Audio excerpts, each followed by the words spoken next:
Hello everyone, Jack here. This is just a quick note to say that before this episode begins, this is actually the second part of our London Zoo review. So, if you'd like to hear about the start of our adventure and species such as giraffes, hunting dogs, okapis, a missing warthog, hippos, sloths and aye-ayes, then please go back and listen to part 1 first. With all of that said, thank you so much for tuning in. And, whether you've listened to part 1 or not, I really hope you enjoy. Thank you.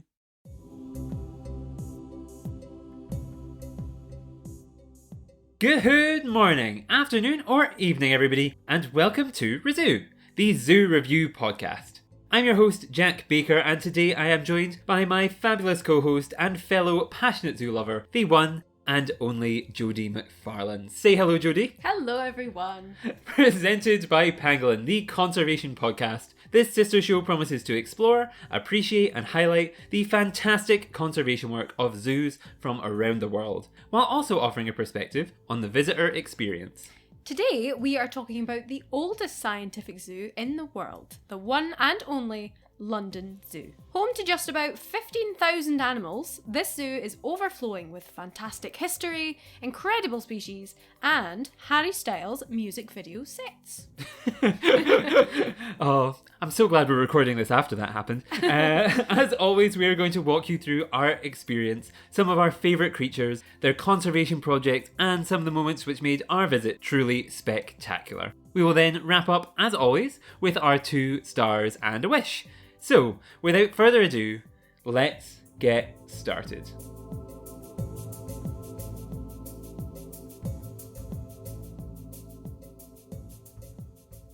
So once we'd had lunch, we were sitting about 12:30, Jodi's twitching, she's wanting to go. I was, yes. Everyone else was like chilling out like the lemurs, kind of sunbathed, like yeah, like I was relaxing. like, no, forget this, gang, come on. We need We've to got move. to move. You don't know how many photos Jack's going to take as we go round. We have to go now. So yes, we got up, and then we came to the first thing actually that was quite new to me, and that has been developed since the last time I was there, which was Giants of the Galapagos, which houses the zoo's Galapagos tortoises. These guys, they can live for 150 years. They're an incredible species, and they kind of played a lot into Darwin's kind of research. And what's interesting, I think, is that it's strange that like these guys, they're so popular, so amazed, but they're also so unique because a lot of other species of tortoise around those islands were kind of hunted to extinction. So to see these kind of living, almost prehistoric kind of looking creatures was absolutely fabulous and fantastic. And the new space that they have is fantastic. It's like it's kind of been designed to replicate the Galapagos, and there's like these mud baths, and it's hot. You walk in and you steam it up straight away, and it's just like it felt warm. Like being outdoors all day, we felt relatively warm, but you walk in there, you're boiling, and you walk out again, you feel cold, even though you're going back to the same temperature, which you felt roasting at before. It's very strange. I feel like I don't have much else to add to this because I wasn't actually in there very long, because I was like, this is too hot, I need to go outside. Yeah, and so it was a strange one, but it was good, and it's I think what's really interesting, something I found out, my little fun fact for these guys can live up to a year without food or water, and they can grow to be 300 kilograms. So I don't know how they're managing that if they're only eating once a year, but there you go. Good for them. And so yes, that kind of takes us on to the orange route. We've kind of covered the pink and the lunch and whatever, and we're now moving on to orange. We've done all that, we've only done one route. So you can see why I was stressed. I was like, gang, we've got 2 more of these to do. Yeah, so that kind of, we started with our next, a family favourite, a classic, which was the penguins. They have Humboldt penguins, which are also found on the Galapagos Islands, funnily enough. These guys, they are fed sustainably sourced food, which I found out very interesting.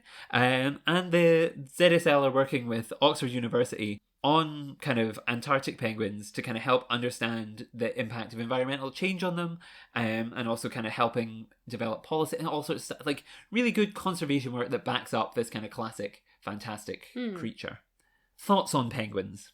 I loved this space. I really quite liked it. There was a lot of sort of viewing windows. There was a bit where we first went in and you could see them. Yeah. You know, you were like looking at them above and below the water. And then as you moved around, there was like a little bubbly bit, you know, like a bit that goes into the tank that kids were sitting in. And then over this end, there was like seating, sort of like staggered up seating. So I think maybe if they ever do a talk or a show at the Penguins, that you can go and sit and watch. Yeah. And it was just a really nice space. And there was every time that I went back there was people just kind of sitting up on that seated bit, just like chilling, just sitting, taking in the day. And it had that vibe that if we'd had more time and it was a nice day, you would have went and just sat there and kind of watched the penguins, and it was nice. They also had a phone box in this area, like an old red London phone box, and it stood out in my mind because I was like, why is this here? And there wasn't sort of any obvious reason why it was there, and then Adam was like, yeah, it's listed. Which was the theme. And I was like, love that, sure, why not? Yeah. But yeah. Why of all the phone boxes that one? Up the mall. I don't know. But I liked the space, it was nice. Yeah, it was good. I really liked it. It felt clean. It felt precise. It felt like well thought through. Mm-hmm. I think there was something I read that like the plants in the back are actually meant to resemble kind of certain islands. Then that food source is then used to feed other animals. Like it's really interesting that like they kind of have thought this through. Clever use of space again. And yes, I mean, we were taking a little bit of the mick out of Adam and Holly because we were like, well, our penguins, the penguins that we have in Scotland at Edinburgh Zoo, they're actually much bigger than this. We have several species. What are you talking about? Telling you now, you two, if you're listening, I did actually really like this area. It was really cool. It was lovely. It was lovely, and it was just a nice zone. And yeah, big fan of the penguins, which we then advanced from penguins into another favourite of Jodi's, which is butterflies. Yes. So do you want to take the lead on this? Now, from the outside, this space looks bonkers because it's like a big, like, Jack's looking at me looking confused. But yeah, it's like, it looks like some kind of bouncy castle from outside. Like it's that sort of big inflated sort of tunnely vibe. Mm-hmm. So it looks like a really strange thing that you're walking into. But yeah, I think it's meant to look like a big caterpillar. Yeah. And then you walk inside and yeah, just a big sort of butterfly walkthrough. And I mean, we've spoken about this before whenever there's a butterfly walkthrough, that you expect to kind of go through and it'll be quite hot and leafy. And there might be one or two sort of fluttering by. But I feel like this was another occasion where actually they were hunters. They were everywhere. Yeah. Like it was just a cloud of colour in front of you. And only thing I didn't love about this was that there was a lot of people in it at once. Not even from a COVID-y standpoint, although that is, you know, something to be aware of in these times too. But just in that it was kind of difficult to stand, and it should have been a really lovely, chill, peaceful place to be. But I think it's just because obviously it's basically a tunnel, so everyone's just funneled through. And there was just a lot of people and you couldn't really get past, and it was just very crowded. But that's not a problem with the butterfly house. It was just there was too many people in it at once. But it was nice, and they had the sort of standard thing that you have in butterfly houses at the end, where there was a bit looking at the sort of little cocoons and, you know, talking about caterpillar to butterfly, and I always like that little feature as well. So, I think I would agree with you there that, like, of all the areas of the zoo that kind of, like, there's not many negatives for me, but I didn't love this just because it was so busy. And I think it could have done with just even a volunteer or someone just stood at the front being like, hi guys, it's quite busy. Give it 5 minutes, like, come back. Just to let, like, break groups up and kind of slow and I know that maybe they had that in COVID, and now we don't necessarily need to have it because it's not a requirement, but I still think even not taking COVID into account, just about the visitor enjoyment, that would be a nicer space if it wasn't quite so packed, crammed. Yes, especially in a space where, like, there's butterflies flying all over the place. It's hot. It feels quite like, whoa, there's a lot going on. Sensory overload. And I was like, what if I crush a butterfly? Like, So yes, I think that's very, very fair. And that was I enjoyed it, loved it. They had those kind of weird owl's eyes ones that, like, butterflies that kind of have the pattern on their wings that looks like an owl's eyes, so that predators kind of stay away. So kind of loved that. We'll talk more about bugs and creepy crawly type things in a second. But when you exit, you're met with flamingos, which I think is lovely. Classic, big pink birds. What more is there really to say? They're fabulous. They're fantastic. They're flamingos. They're everywhere. Really interesting. Nice to see them. But I don't know. I didn't have much to say on flamingos, but like them. If there's any flamingo fans out there, sorry, we're not talking about them more. But yeah, they were there. They were pink. What more can we want? Yeah, instead of the flamingos, what I'm going to tell you about instead is something I've just remembered about the Galapagos tortoises, is that when they moved them to their new space, they walked them. They just walked them across the zoo. Just like off they went. Nothing to do with flamingos, but quite cute. So I'll drop that in there because it's just come back into my brain. Talking of cute things, what a segue.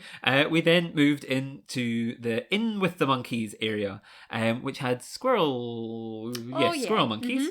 Lots of squirrel monkeys, all running all over the place, jumping, playing in the bushes, over the ropes over your head, and fantastic. Like a great spot to just have like a great time with monkeys. I love walkthrough things, and I think a lot of them have been closed for so long because of COVID, and obviously infection risk to primates and other animals is quite high.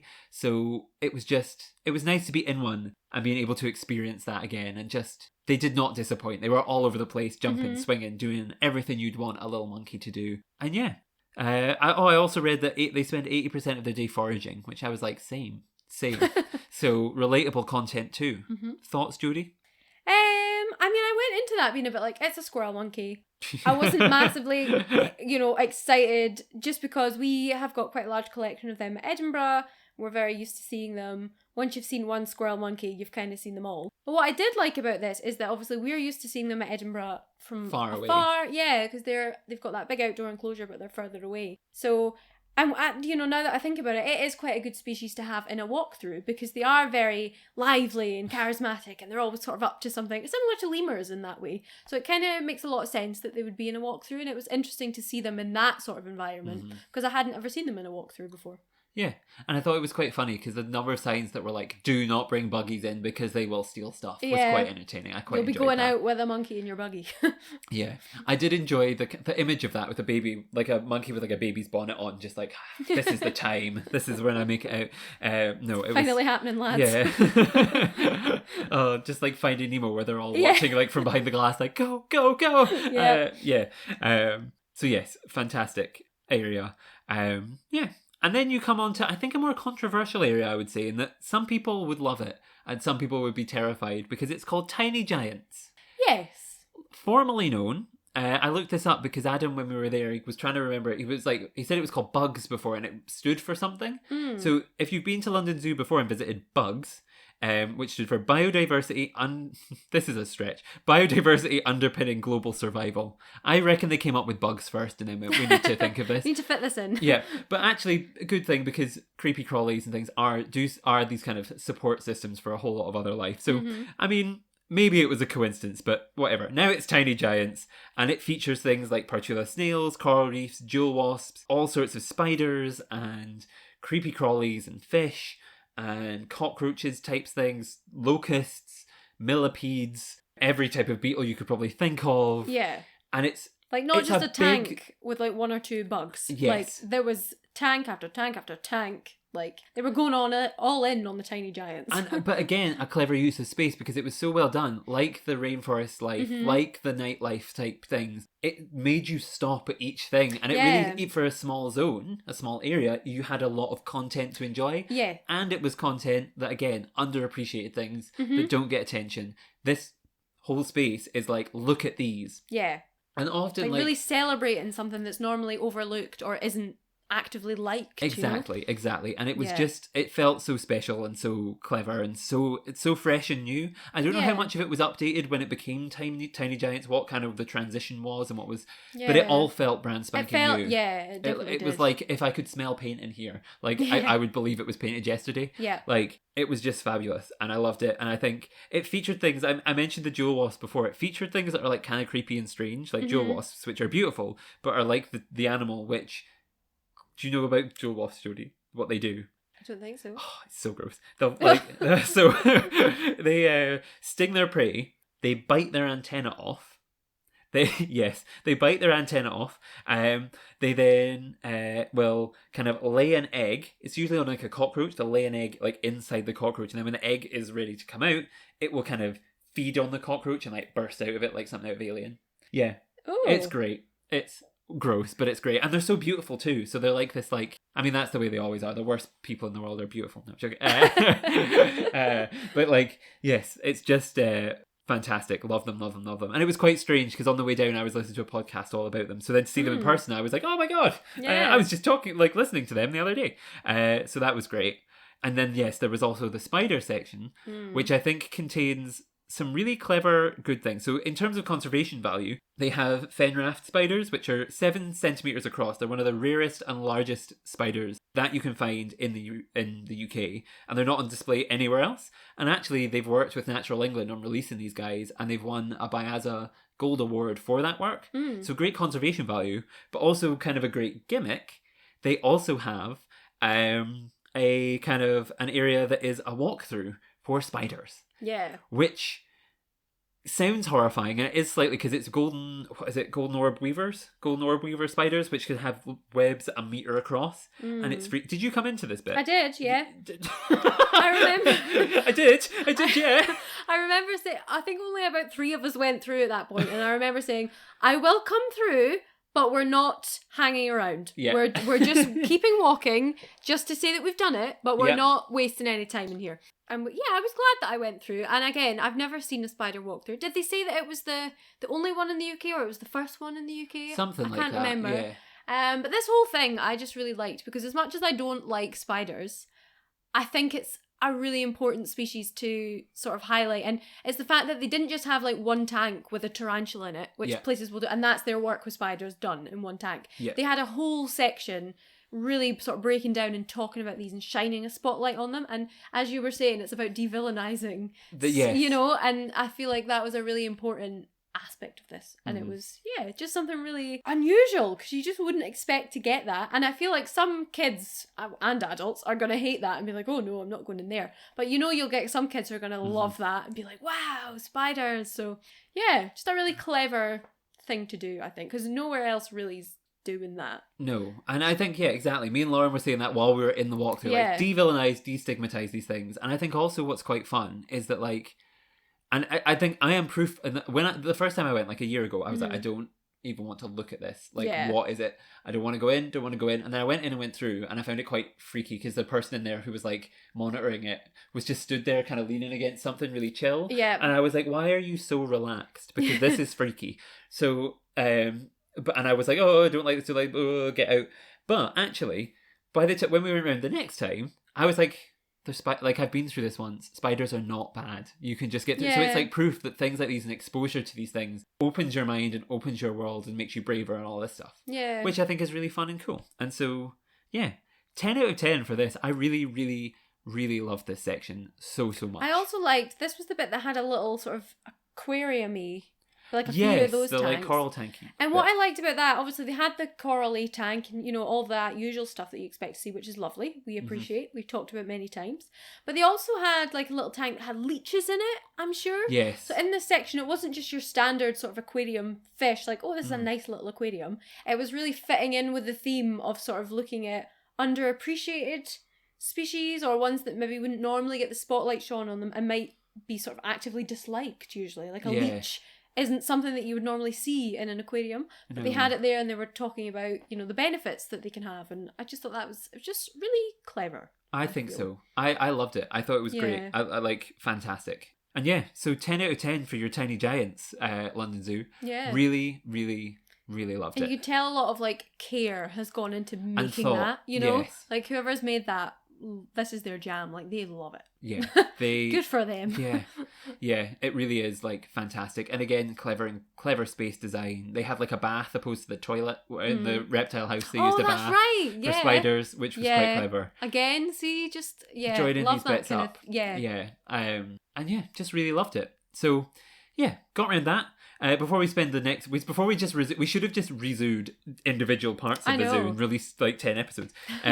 So yes, the next bit that we walked out of and into was the Land of the Lions, which featured lions, grey langur monkeys. I think it said there was mongoose and vultures as well. And yes, I have feelings about this, and I would like to explain them to you now in a very delicate and interesting way that I don't know how to explain fully, because I don't know fully where I've landed on it. Okay. I really enjoyed the Land of the Lions. I loved the space. I loved seeing the langur monkeys, which like had all this history. I loved the space has been designed to replicate a kind of Indian National Park, the Gir National Park. And it's designed, and it was designed with people from that area. They interviewed people and they created it. And I think it's done in this very interesting way that's supposed to be educational and all of these things. However, I have been now twice with two different people who were born, or one of them was born and raised in India for a few years before moving here. The other person has family in India and so has huge exposure to these. And both of these people walked through it and went, I don't know how I feel about this. I don't know if it's like funny, like I see it almost like parody. And like this kind of weird, like, and I love theming. I really, really love good theming. And I think it can really transport you. And I think for people who didn't know the culture, it would transport you. Yeah. And it's this weird thing where like I really liked it in a way. And I think they really enjoyed it in kind of like a joking. So I don't think it's offending. And I don't think it's bad. I just think it's like one of these weird things that it was flagged twice. That like it by two separate people who hadn't talked to each other about it, who hadn't like two separate occasions, both walked through it and went, this seems interesting. Because like one of my friends was like taking pictures and then was like, like, are you like it? Like, what are you taking pictures of? She was like, I'm sending this to my family because I think they'll just find it funny. And so which then isn't quite where you want it to land. No. So then we went home back to the hotel that we were staying at, and I looked up a video about it, and they'd done a lot of research into the area and stuff. So that made it feel a lot better, and I sent that to them, and it made them feel a lot better about it. Because they tried to do it in a culturally aware, sensitive, aware way, include the people that you're representing, and so I think that actually does help and make it a lot better. It was just one of these kind of things that I feel like it should be mentioned that maybe they could do more of a job instead of just kind of selling the culture in this bright, colourful way that isn't maybe totally based in reality. Maybe flag a bit more about the research and how it was developed and who it was developed with and in partnership with, because those two people with those life experiences both kind of flagged it as like, oh. So yes, and I think I agree with you in that I went through and I really liked it, and one of the reasons I liked it was because I was like, oh, there's such a strong, clear theme here. And obviously because we know, from Edinburgh Zoo that has the little display that explains about those lions and where they live in the train tracks and all of that, I liked that it was sort of like a railway track sort of idea going through it with it, so that aspect I really liked. I was like, oh, this is so cohesive, I love this. But so to us we were like, oh, this is grand, but then to the people who are from that background, that heritage, that culture, saying, interesting. So, and we kind of talked about it after, and we were like, well, maybe there's a way to sort of focus on like the railway aspect and educate even on the culture, but do it in a way that's more and I don't know, it seems like a lot of money and a lot of thought has gone into this, and I think it is really great to, the designs are really beautiful and everything is perfectly gorgeous, but I think it would benefit from a sign or two that just said like, and I think it does do a lot of like educational stuff with like signage. It just feel like it needs a little tweaking, that way where like you just need a little, it's almost, it's like right on the precipice of being there. It's like, because when you take, if we take the cultural choices away, it's a beautiful, huge space for lions. Yes, definitely. Asiatic lions, as we've talked about in previous ReZoos, critically endangered. Yes. They could be wiped out tomorrow if there was a huge forest fire in the area where they live, because they're all isolated within this one forest. Yeah. If there was a disease spread between them, they could all go. So conservation of Asiatic lions is so important and so fantastic that they're doing this. But yes, in terms of theming, maybe not. Yeah, and I just think because the enclosure is strong and it's highlighting a really important species, like, you just don't want anything to take away from that. Yes. Because it is so positive.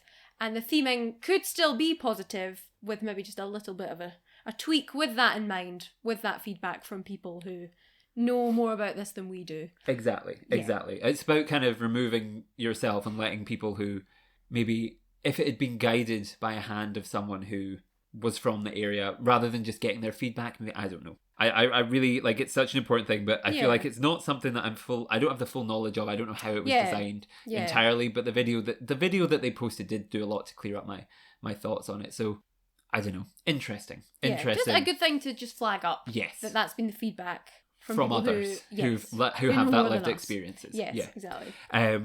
But yeah, so we've kind of talked about the lions incorporated in that. It was opened by the Queen in 2016, that area, I think, which is quite interesting. I think also they have like lodges somewhere tucked around here that you can stay in overnight, which is quite cool. And they had the monkeys, the vultures, the mongoose, which I mentioned before, and I think the monkeys were kind of my shining star there. They're these big grey silvery monkeys that I'd never seen anywhere else, and they were just fantastic. And yeah, they just had this kind of fabulous face, fabulous coat, and I just really liked seeing them. Yeah. So in terms of animals of this area, any additional thoughts? Very good. Only thing was, we kind of, because there was a few different routes that you could take to kind of get up to the lion bit, depending on which path you took, you would sort of miss one. So you would either go and see the monkeys, but then you would miss like the mongoose exhibit. So yeah, like that was just be aware of that. You have to sort of choose which one you want to see, or do a lot of sort of looping back on yourself. Yeah. But again, clever use of space, because it encourages people to stay for longer. Yeah. So yeah, clearly a lot of thought has gone into that display, and it should be, applauded for the things it does really well. Mm-hmm.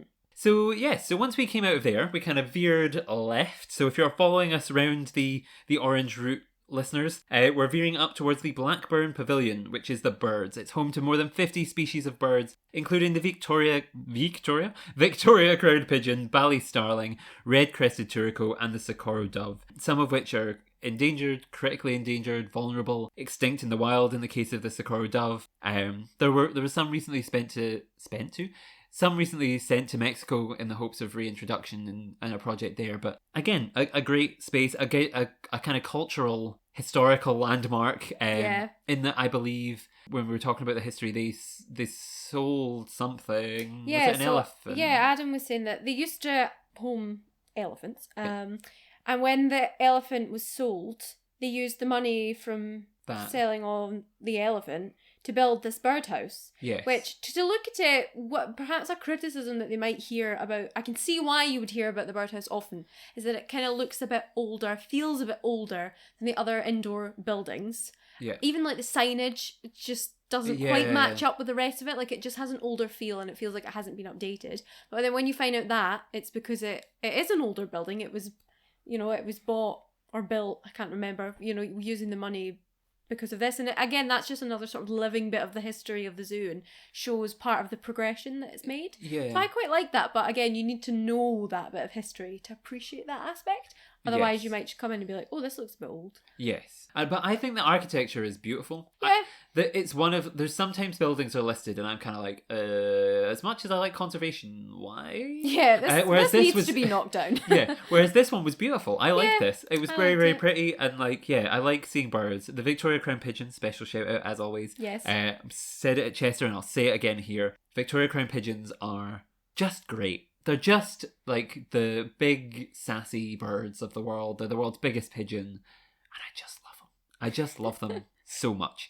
So yes, but before we get distracted by that, we then kind of walk down, and I guess while we're talking about listed buildings, this makes sense to bring up now, is that you kind of encounter quickly after that their old penguin pool. Yeah. Which, listeners, if you were watching a recent Harry Styles music video for As It Was, I've listened to it like two times, so I can't really As It Was. There's a scene where he's in this kind of circular white concrete looking space that has these white kind of like loopy spiral pillars. Yeah, and they're all standing on them. Yes, that was the Harry Styles music video was filmed in this, which I think is quite funny because just weeks before that was released, we were at London Zoo going, this is lovely, but I wonder what they'll use it for. Yeah. Clearly, Harry Styles music videos is the answer. I remember talking about it with Adam and being like, this is such a nice space though, and it's a shame that it's just now sitting here empty. Yeah. And yes, it's a little bit of history, and the reason that it's listed is because it's freestanding concrete. It's the first example of freestanding concrete of its kind like that, and it is a really cool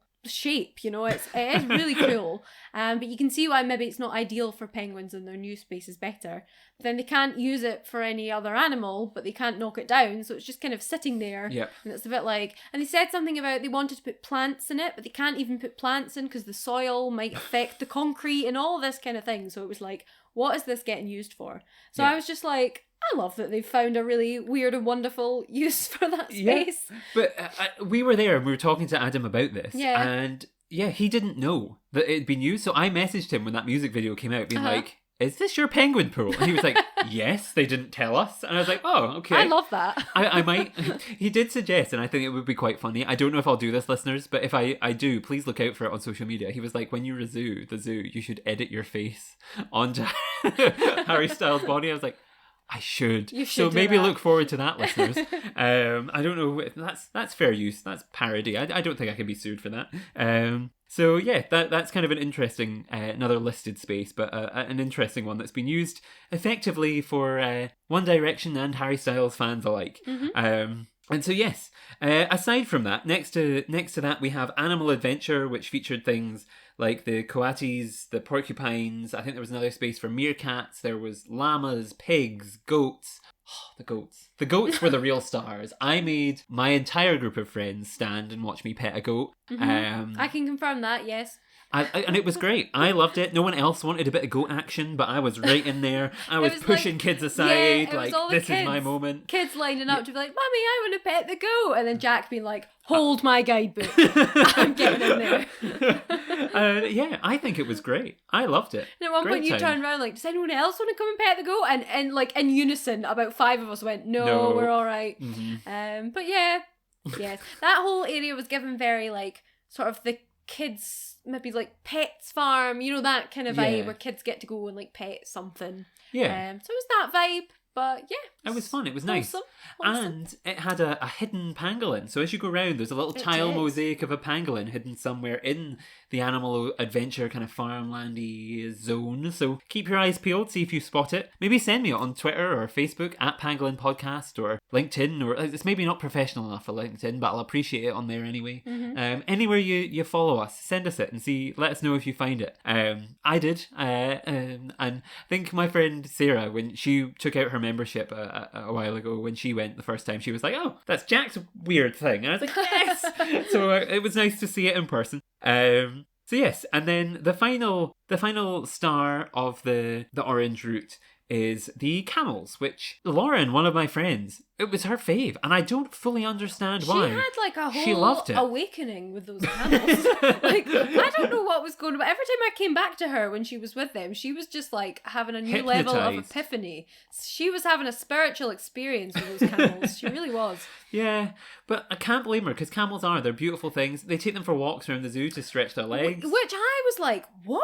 But also like, it makes sense. And I think it combats that. Like, when I saw the space originally, I did think it was small. Like, of all the spaces, like, a lot of them were cleverly used of space. I did think the camel space was a bit little. Obviously, by as a regulations, they'll all be followed. That it will be perfectly ethical. But it just was one of those things that, as we say, we talk about this from a visitor experience, from a visitor perspective, it looked a little small, but when you learn that they take them out for walks and like stretch their legs and all this sort of stuff, I think that's really cool and really interesting. They're back trained camels, 2 humps, I believe. I think they were. I can't really remember. They were 2 humped camels, I believe. And so yeah, they were really cool. Lauren loved them, and that made me love them.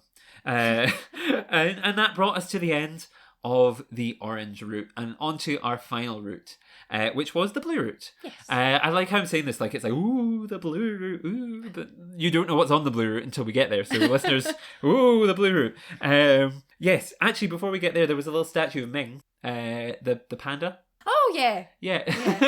Rather than be like, there was the statue of the panda. Ming. Like, there's a statue I'm of sure Ming. it was Ming. It was Ming. Who's Ming? Ming was a panda that they had at the zoo. So London Zoo, before Edinburgh Zoo, had pandas. London Zoo had pandas.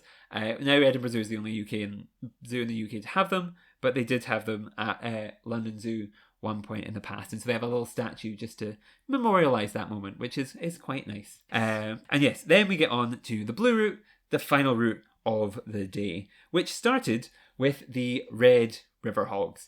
Now, red river hogs in themselves, I always love. They're a bit strange. Yeah. Big red hairy pigs. Yep. But what, again, quite interesting, the architecture behind this, it used to be the old elephant building, and it's actually, the building is designed to look like elephants at a waterhole. I don't know if I saw it personally. I did not. I was trying to see it. I wanted to see it, but I could not. But I think you have to be sort of standing at the right angle, looking at it from the right direction. But yes, apparently it was built with that. And again, that was just another feature that I really liked about London, that it's not just like big concrete boxes. A lot of the structures and the buildings and things, like there's a real purpose behind them, or some sort of vision behind it, you know? And I quite liked all that. Yes, exactly. And there was thought behind the architecture. Yeah. Really nice, really nice. But yeah, Red River Hogs, Yeah. chill, always a favourite. Big Hello, tick. little piggies. Yeah, hello. Throwback to our London our Aquarium. London Aquarium ReZOO. If you've not listened to that, go back and have a listen. Little piggies. And then yes, so we go through, and there is then the bird safari, which we did not go through. I went through last time. It was nice. It was another little bird aviary walkthrough. Good time. We always like a walkthrough, like birds. I'm not going to lie, I didn't know that we'd missed an aviary, so that shows how much attention I was paying at that point. I was clearly looking at my watch, being like, right, gang, come on. We've got things to see. Yes, we're almost there. Let's keep it up. So yes, the next kind of big thing you come onto is tiger territory, which as you go in has Barbaroussa on the left and tigers on the right, which seems like a cruel pairing for the poor little piggies. Hello, little piggies. But yeah, the tigers, Sumatran tigers, they have conservation projects across Asia. ZSL has a wildlife crime unit that works in Sumatra to combat poaching and raise awareness about these animals. Because over the last 100 years, for those of you who don't know, there's been a 97% decline in the number of tigers. So yes, it's really important that we start refocusing on, or really like focus people's minds on these issues of look at this. And the ZSL again doing great education, scientific conservation work. And in the zoo, they do things to entertain the tigers as well. I was reading in the guidebook, or was it on the website? One of the two. They spray perfume to kind of stimulate the tigers because they'll smell these new smells and it'll kind of wind them up a little bit. So that's kind of fun. And so yeah, they have the Sumatran tigers. And yeah, I don't know, thoughts on tiger territory? I liked it. I thought it was a good space. And first time we went round, we couldn't see any. Yes. Which obviously we know, being zoo people, that especially big cats like tigers, they can be elusive. You have to go back. It can be a bit of a waiting game. Patience pays off. And it did, because we went back around a second time and we saw one. But I can get that if you weren't one of those people who knows to wait and go back, you would maybe look and think this is a really big space, because from the start of tiger territory, you know, like from when you first walk in all the way around to the end, it is a really big space. And if you walked all the way through and didn't see the tigers, it is quite a big chunk that you'd have walked through and saw nothing. So I can see why people would be annoyed. But for zoo people who understand, yes, yeah, I thought it was a really nice space. And obviously it's a space for the tigers and the gibbons. The gibbons weren't in there at that particular point because they're fixing it or something. So they weren't there at that particular time. But yeah, I just thought it was a good space. I liked it. Yeah. Fun fact about gibbons that I learned from the guidebook, they can swing at up to 35 miles per hour. So good for them. Speedy boys. And yeah, it was a good space. It was nice to see these things all together. It was really well themed. Like, this was another point where the theming really stood out as like fantastic. Like, you walk in and it feels like you're going through this big gate into tiger territory. Like, it feels like a big like focus, like a moment. And it's good and it's interesting and it's got lots of like broken up spaces and so many angles of viewing. I just loved it. And I think they said they used a clever kind of heated rock kind of technique where, like, if it's a cold day, they can heat up this rock and then the tigers kind of sit somewhere that people can still see them. Classic. Yeah, which I loved. I thought it was very, very clever and appreciated that a lot. And something to highlight about this area, just before we move on out of it, that I really liked was, again, we only knew this because we were with Holly and Adam. There was a little room as you got down to the end of that walkway with the tigers and the gibbons. And I asked what it was, wondering if maybe it was another one of these classrooms or something like that. And they said that it was being converted to be changed into a prayer room. And that was going to be a prayer room that they had on site. It was dedicated space for people to go and have a little bit of quiet time. That. And I really, really liked that. Just that, because we've worked places before where if someone comes up and requests a space to pray, we will find one, you know, like whether we have to lend out our first aid room or a party room, you know, a classroom, something that's not being used. They'll get a space, but it's not a dedicated space. Yes. And I just like the thought that had gone into this, that, you know, we're going to have a dedicated space.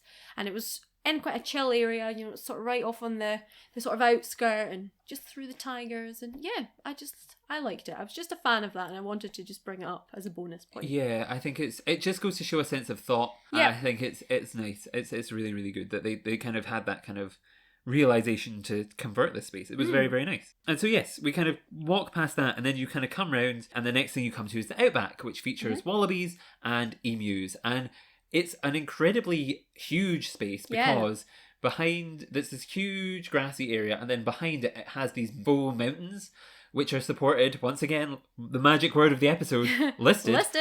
Supported by listed concrete columns that are kind of these huge kind of space, like, and it's really interesting because it immerses you in this like huge mountainscape with all these wallabies and things. I really liked this space. Yeah. I have to say, I did. Yeah, and like wallabies, they're like little kangaroos for anyone who doesn't know, and I just they're very cute, very wholesome. Yeah. What were they all called? They all had the same name. Ian?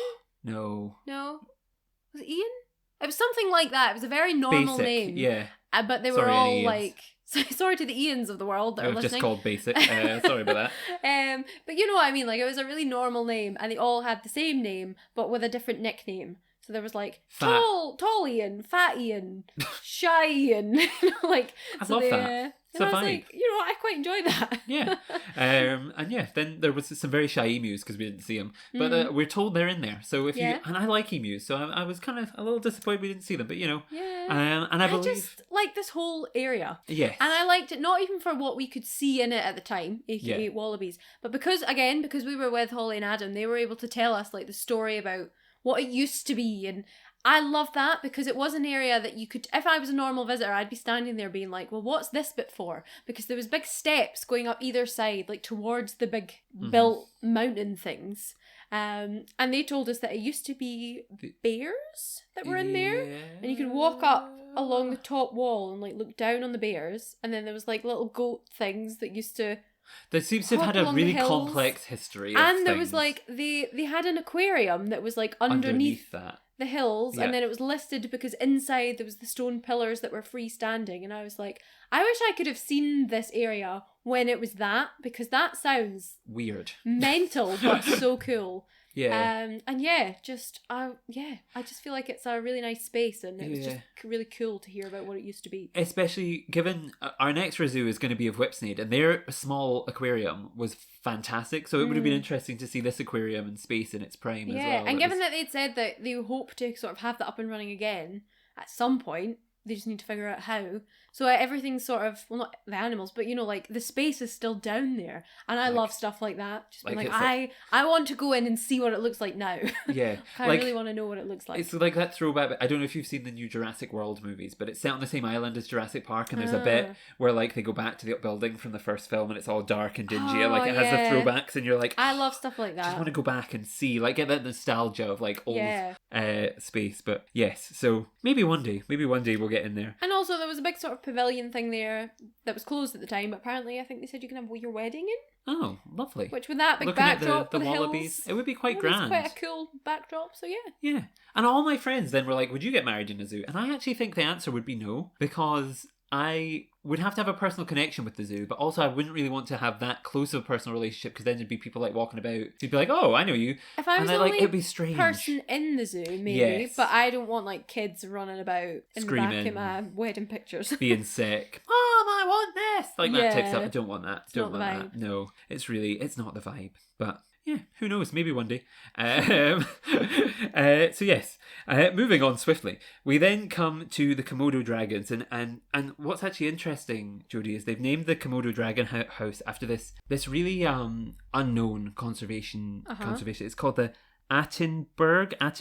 the Attenborough Komodo Dragon house. I see. Yes, there. So never heard of him, but I'm sure he's a big deal. No, it's the Attenborough Komodo Dragon house, renamed or named to celebrate David Attenborough's 90th birthday. So lovely. Nice. And I think of all the animal houses to dedicate to the king of conservation.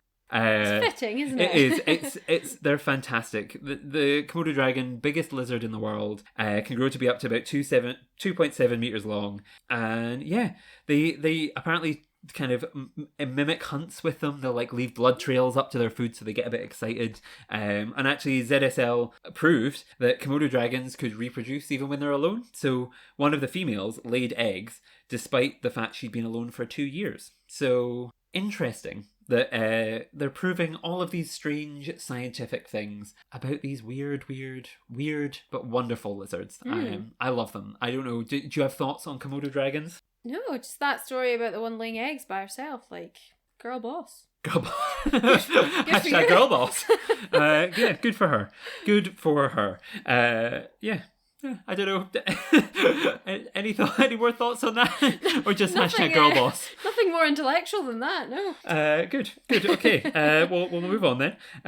Yeah, because they were very chill when we went, so not much moving, but you know, they're big chill lizards. They don't need to do much for me to be impressed. And that brings us to one of our final things, one of our final animals, which was the gorillas. So the gorillas are fantastic. Their entire space is made up of sustainable recycled materials. ZSL is working across the world to kind of, not across the world, well, they're working across the world to protect all sorts of things, but they're working specifically in the gorillas' habitats to protect them and all of the other species that live round about them. So again, there's that kind of link to the wild conservation movement. And yeah, because they face threats like hunting for bushmeat and logging, and so yeah, it's great to see something that's so closely related to us, so similar to us in so many ways. I think the only things that are kind of more related to us are chimps and bonobos? Bonobos? One of those things that probably people pronounce it in different ways. Hopefully they do, otherwise I'm just an idiot. And so yes, they are a fantastic, fantastic thing. And I really loved seeing them. We arrived just as they were getting fed. So great timing. And yeah, just fantastic things. They also shared their space with a couple different species of monkey as well, which was really, really nice. I think this was near where the Gibbons were. I can't remember the name. They had these big shaggy-tailed monkeys. And it was just a great, great space of kind of primates to finish off our journey on and leave on such a positive, nice note that like these were kind of fantastic things. So gorillas, thoughts, feelings? Yeah, this was exciting because I feel like I hadn't seen gorillas, certainly in many places, if any places. I can't remember if I've seen gorillas before or not. But yeah, it was a good space. It felt very modern. One thing that was interesting was Holly and Adam were saying that a complaint that they sometimes get about that area is that people say they couldn't see any gorillas. And you would think, was there four? There was four of them, Four big gorillas. How are you missing them? There was also Sulawesi monkeys as well. I always say the wrong thing. Macaques. Yes. So, sorry.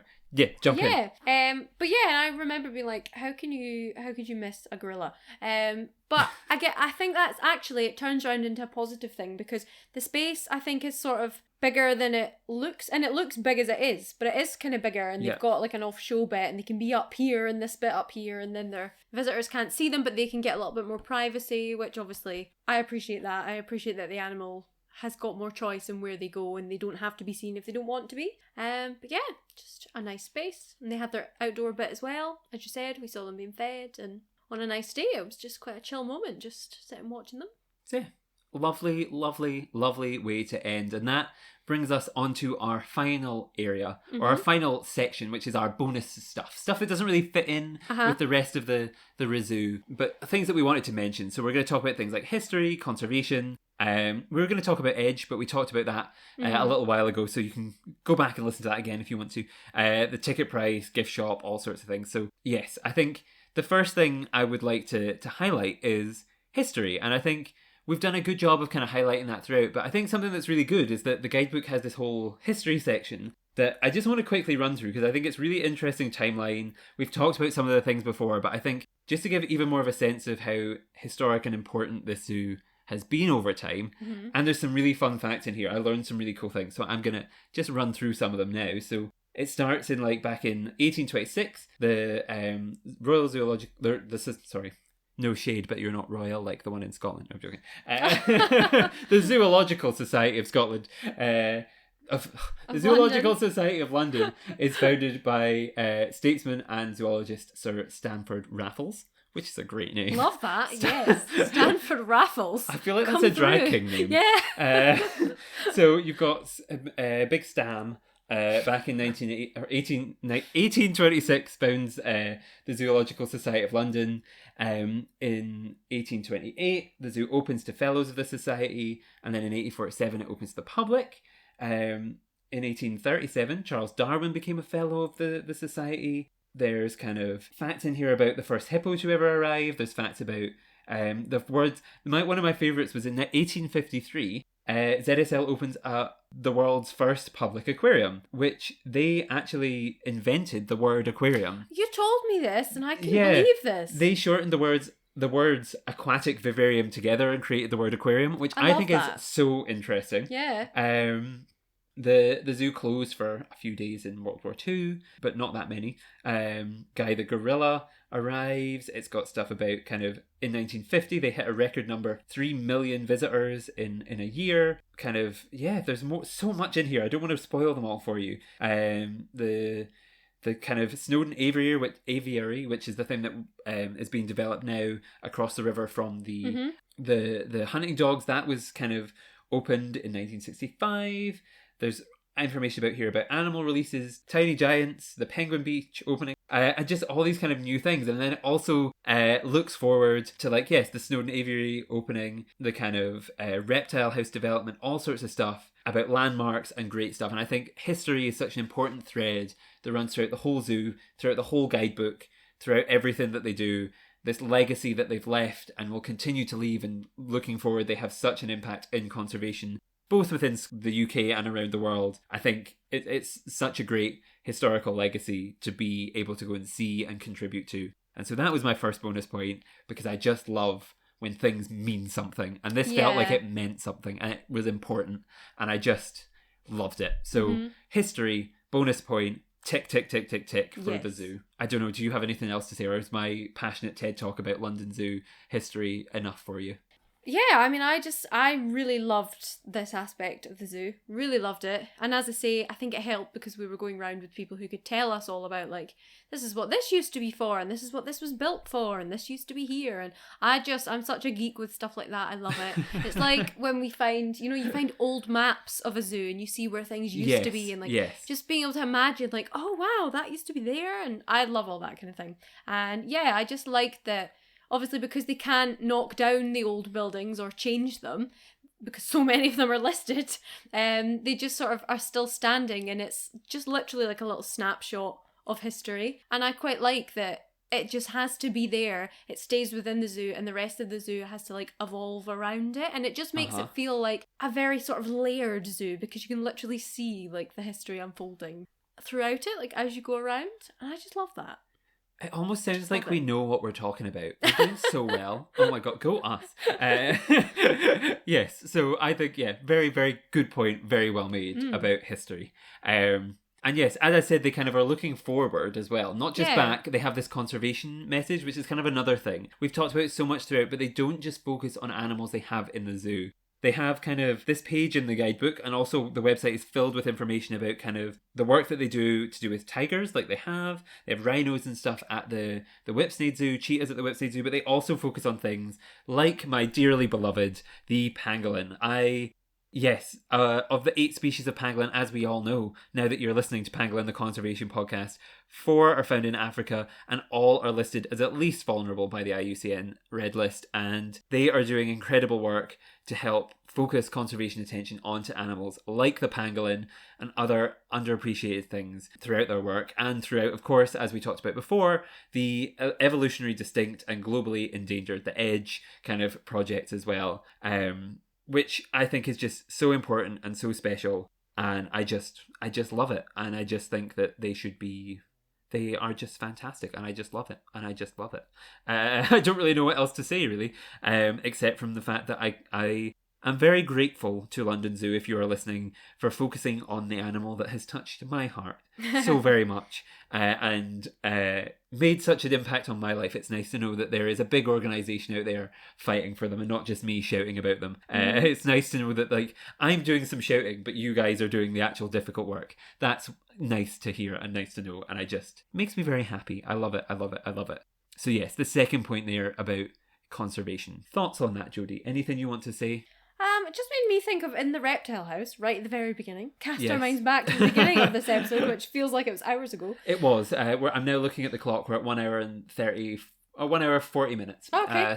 Yeah. But yeah, they had a bit as you were sort of approaching the end where you could sort of see, like, behind the scenes almost. It was like a little glimpse into the behind the scenes, and they had lots of tanks, and I think was there tadpoles, that kind of thing. Yeah. So that kind of highlighted some conservation work that's literally happening Right there. like right there in the building behind the scenes. And I like that as well, that there was, yes, these big projects happening out in, you know, the rainforests and the deserts and far-flung corners of the world, but then there's also stuff happening right there in the back room with, you know, smaller species, but stuff that's also really, really important. And I quite like that focus there, and that just a little highlight into what's going on right under your nose sometimes. Exactly. I just tens across the board for that. I guess then the other bonus things we have written down, as always, ticket price. Mm-hmm. I would have paid anything to go into London Zoo. I think it's expensive, but it reflects London prices. It's not that much more expensive than other city zoos within the UK, and I think it fully justifies the price of entry. Yeah. We spent all day there, and I could have easily spent longer hanging around at certain areas, and I just think it was fantastic. I wouldn't have begrudged paying any amount of money for that. And because you know that it's run by a charity, it's going towards not just the upkeep of the animals that you see there and paying the staff and, you know, upkeeping that whole, you know, business that's going there. It's everything that's going on out with that as well. It's all these conservation projects, so you know that you're supporting something really worthwhile. Yes, exactly. And then, the final point, gift shop. I mean, it was slightly busy and hectic. I know, slightly busy. We did make the mistake of going in right at the end of the day. Yeah. But what I appreciated about the gift shop is, aside from the huge swathes of children who were running around like The Walking Dead, it had stuff for every age group. It catered. Because remember, right at our first ReZOO, my criticism of Chester Zoo's gift shop was I walked in and there was not a single thing that I was like, oh, like I kind of thought about maybe getting a travel mug or something like that, but it didn't feel like it was for everyone. It felt like it was more for kids. Yes, it was for kids or it was for adults. It didn't fall into like the mid-range. Like it felt like it was for like grown-ups or young kids. I love that we're not classed as grown-up. No, we're not grown-ups. We're not there yet. Not there. Whereas this felt like it had cool stuff like pin badges and all sorts of stuff. I bought a little pangolin badge. And I really appreciated it. Prices were reasonable and couldn't really complain about it. So, yeah. I enjoyed it. Jodi was out of there faster than you could say.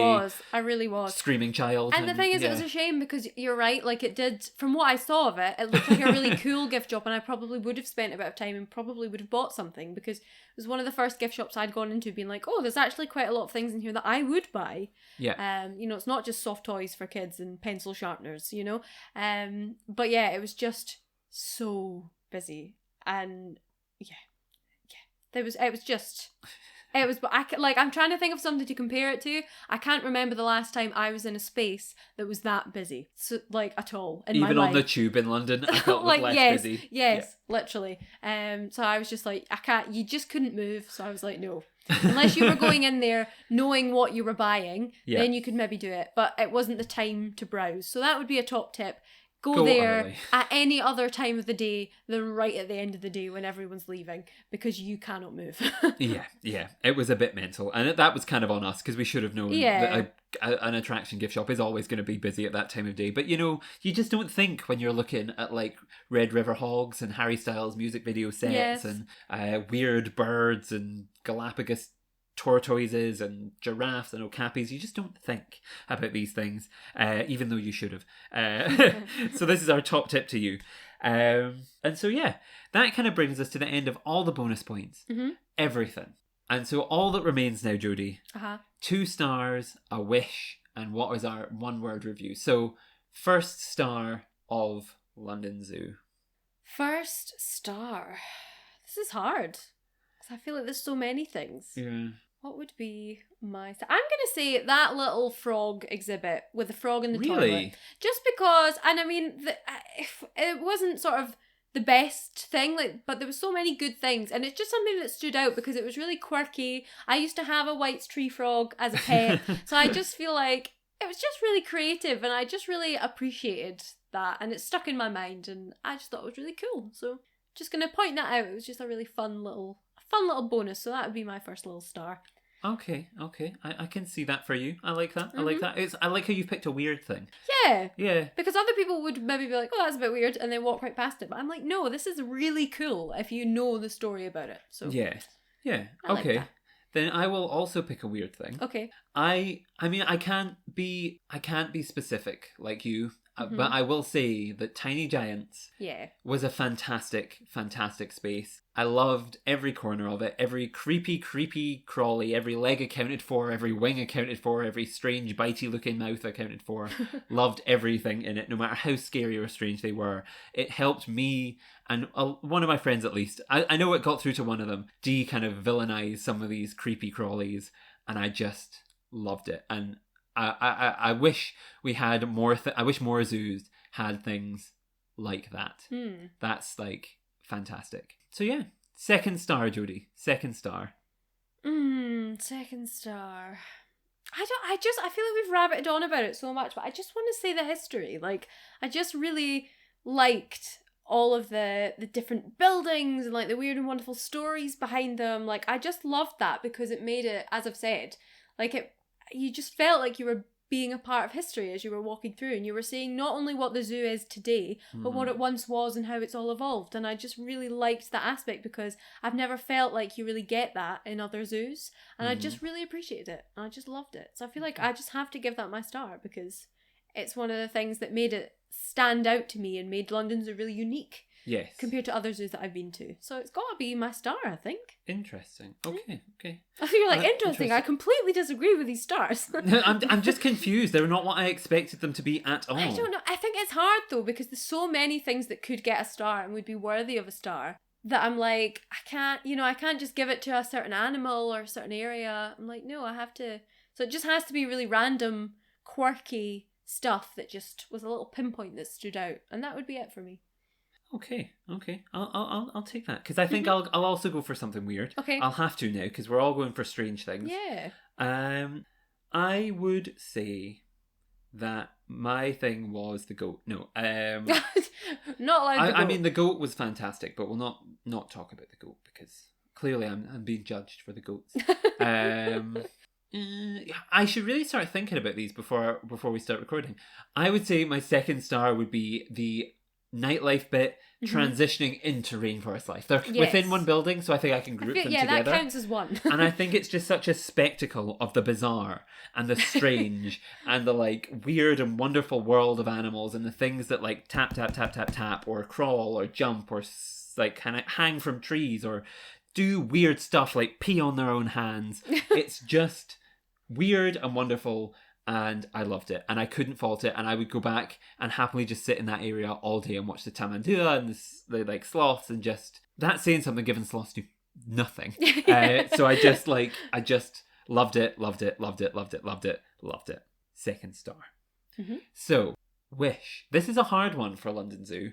Because it really was, like, when we were talking about Chester, and we kind of said, like, it set the bar and all this stuff, and it was really hard to think of a wish, and, like, the only thing really was we wanted more of it, and, like... Yeah. It's kind of a similar issue here. Like, there's nothing... When I think about what I would want, there's nothing wrong with what was there. You know, there's nothing that I would criticise and say, like, oh, no, I wanted that changed. I didn't like this bit. It was more just... But what I will say for my wish is what I said on the day, which is that I thought it was really good that the map has got the different coloured routes. Yes. I think that's really helpful, and I wish that more zoos had that because it makes it quite easy to plan your day, get round, make sure you've seen out everything. But one thing that I said at the time to Holly and Adam was I wish that it had the colours on the map that we have to sort of take round with us. Yeah. I think they kind of... Some of the maps had it, some of the maps didn't. This was it, yeah. So because it wasn't on every map, like some of the sort of big billboard ones maybe had it, but then you've got the one in the guidebook and you can get ones online. So I wish that it was on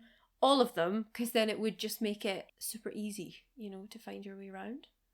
Yeah, I think that's fair. Yeah, I think because we've talked about these routes, but maybe in a year's time they won't have them anymore. And obviously they were introduced as one-way routes for COVID, but they're very helpful. I think they're useful anyway. They're useful anyway to kind of make sure you cover everything. Yeah. So maybe they would be good to implement them more kind of pronouncedly.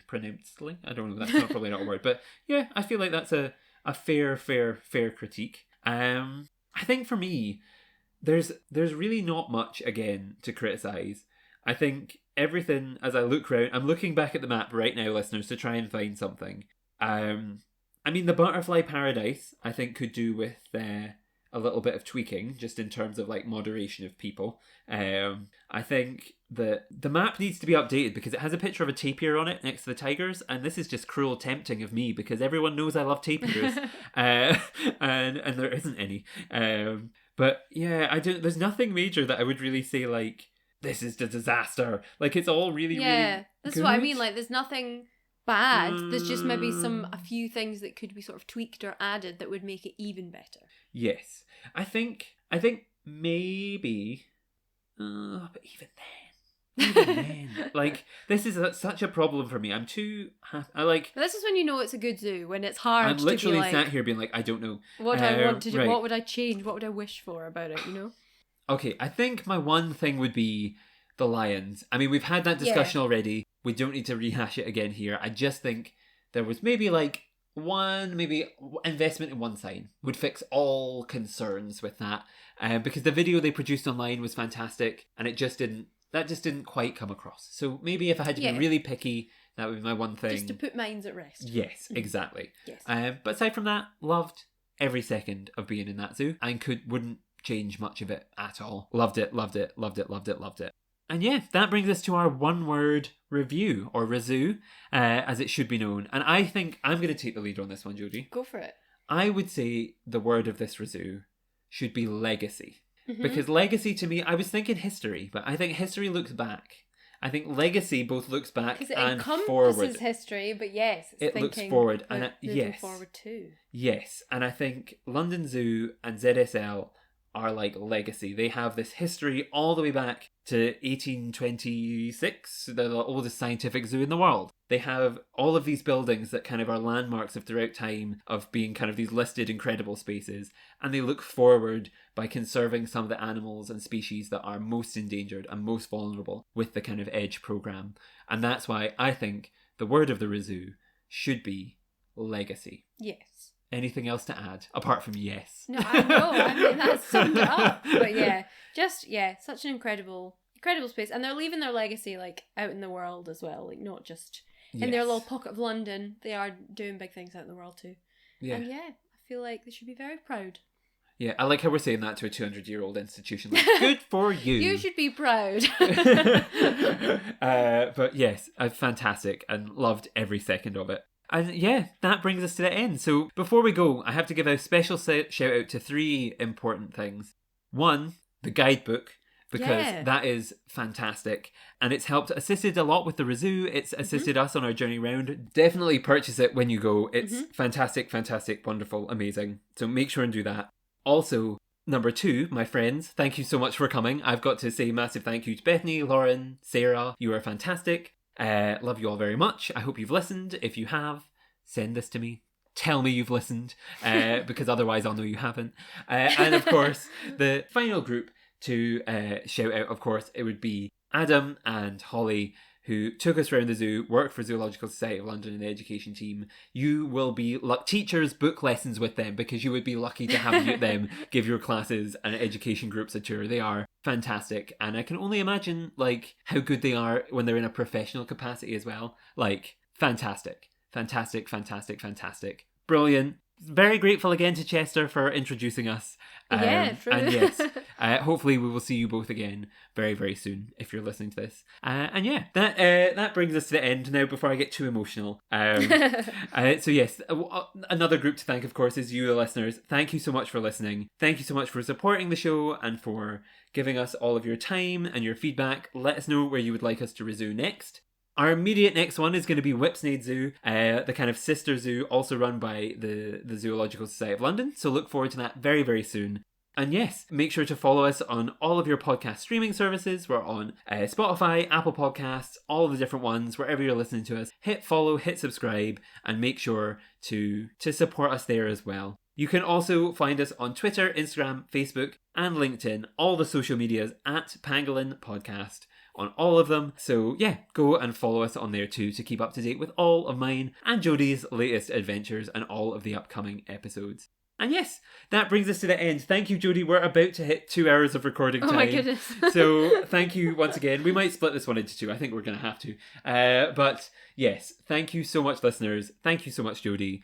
Thank you so much, Adam, Holly, Lauren, Bethany, Sarah, everybody. Jack and Arpitha, who came with me last time we went to London Zoo. Thank you to you too, because you also helped provide context to this. This is now an Oscars acceptance speech. It's dragging on too long. But yeah, thank you all so much. And yes, until next time, goodbye. Goodbye.